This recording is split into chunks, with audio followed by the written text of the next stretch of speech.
Halo, selamat malam. Nama saya Kevin Fernandi dan teman saya. Paulinus Parlinus Sastrawau. Kami akan menjelaskan tentang rekrutmen. Di sini saya akan menjelaskan definisi rekrutmen adalah proses menemukan dan menarik para pelamar yang memenuhi syarat untuk dipekerjakan. Proses rekrutmen dimulai dari pencarian para pelamar dan diakhiri dengan maksudnya surat lamaran dari para pelamar. Asli proses rekrutmen adalah sekumpulan pelamar yang siap untuk diseleksi. Tujuan rekrutmen adalah menerima pelamar sebanyak-banyaknya sesuai dengan klarifikasi kebutuhan organisasi dari berbagai sumber, sehingga memungkinkan akan terjaring calon karyawan dengan kualitas tertinggi dari yang terbaik. Sumber dan metode rekrutmen. Sumber-sumber rekrutmen itu adalah tempat di mana para kandidat yang memenuhi syarat berada, seperti perguruan-perguruan tinggi dan organisasi persaing dan pengalaman. Kedua, metode-metode rekrutmen adalah cara-cara spesifik yang digunakan untuk menarik para staf potensial ke dalam organisasi, seperti rekrutmen online. Selanjutnya, sumber dan metode rekrutmen internal.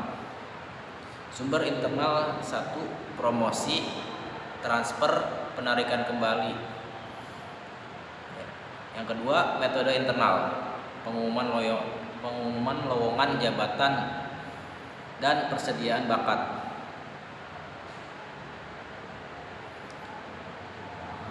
Selanjutnya, metode rekrutmen internal: pengumuman lowongan jabatan atau job posting, prosedur untuk memberikan informasi kepada para karyawan akan ada lowongan jabatan. Pengajuan lamaran jabatan, job bidding.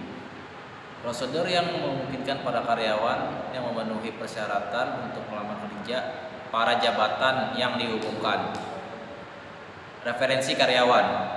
Para karyawan secara aktif mengajak teman-teman dan kolega-kolega yang mereka anggap potensial untuk mengajukan lamaran. Keuntungan rekrutmen internal itu: 1. Biaya relatif murah karena tidak perlu proses seleksi seperti rekrutmen eksternal. 2. Organisasi mengetahui pekerjaan yang memiliki kemampuan untuk jabatan yang kosong.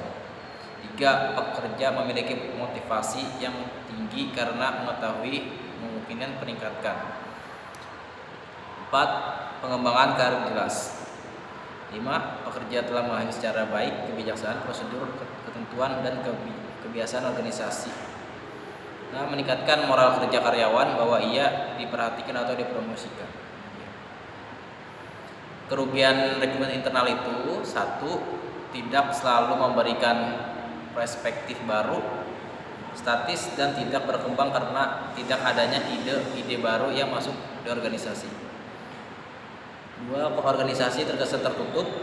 3. Staf yang dipromosikan akrab dengan bawahannya sehingga sulit menjalankan kewenangan dan proses.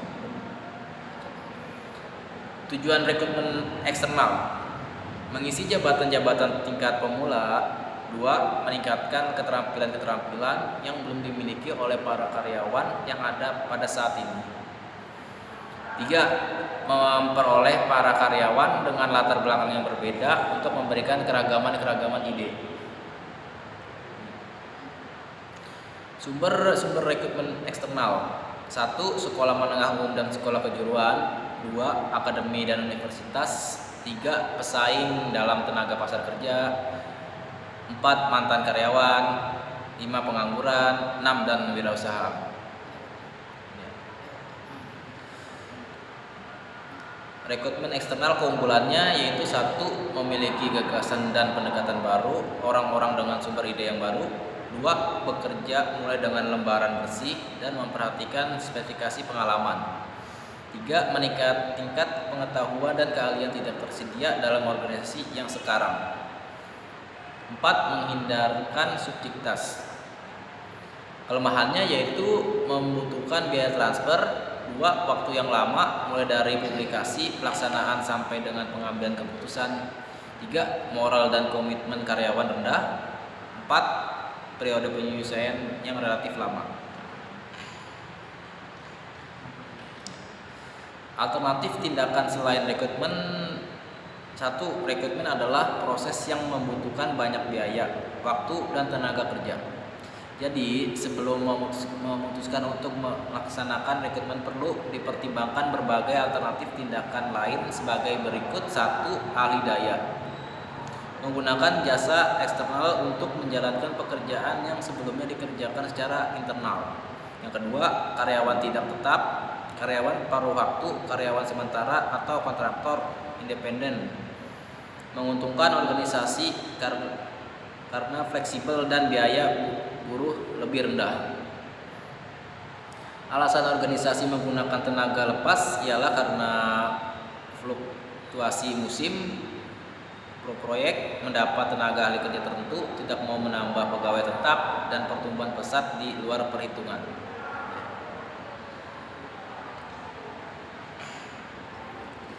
Alternatif tindakan selain rekrutmen. Satu, organisasi pemberi kerja profesional, organisasi yang menyewakan karyawan kepada organisasi lainnya. Yang kedua, kerja lembur. Alternatif untuk mengatasi fluktuasi jangka pendek dalam beban kerja organisasi dan bisa menghindari biaya-biaya rekrutmen, seleksi, dan pelatihan, sedangkan para karyawan memperoleh peningkatan pendapatan selama periode kerja lembur. Baik, selanjutnya dibacakan oleh Paulinus. Baik, di sini ada proses seleksi. Pengertian seleksi. 1. Seleksi merupakan aktivitas pemilihan para calon yang dianggap telah memiliki persyaratan atau preferensi tertentu.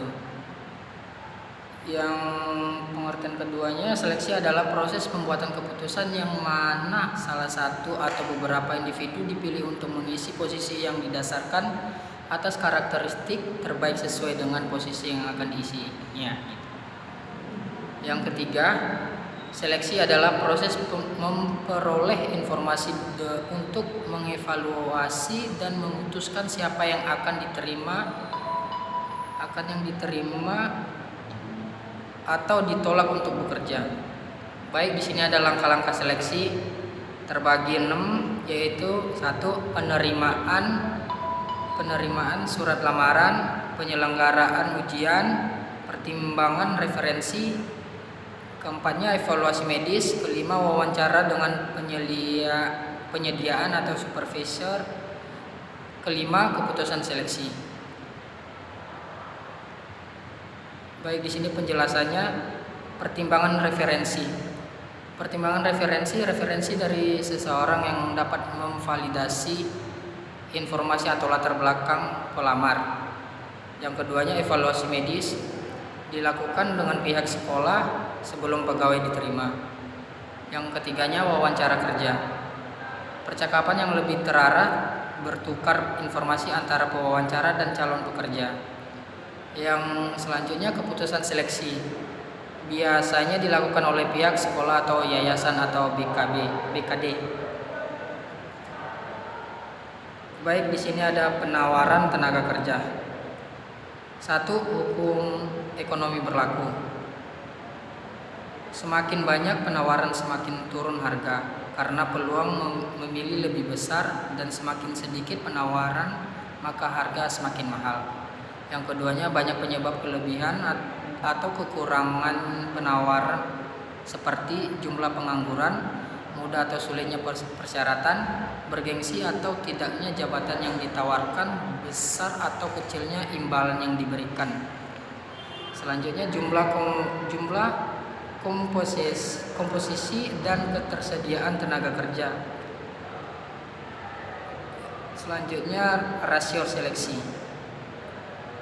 Baik, di sini ada faktor internal organisasi.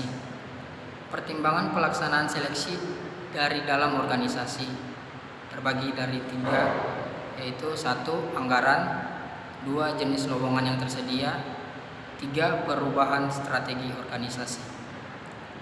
Faktor kesamaan kesempatan, equal opportunity. yaitu hindarkan perilaku diskriminasi berdasarkan karakteristik apapun termasuk kolusi, nepotisme, ras, suku, agama, kelamin, kelompok, dan minoritas. Terima kasih sudah kami jelaskan untuk pengertiannya. Kami ucapkan selamat malam.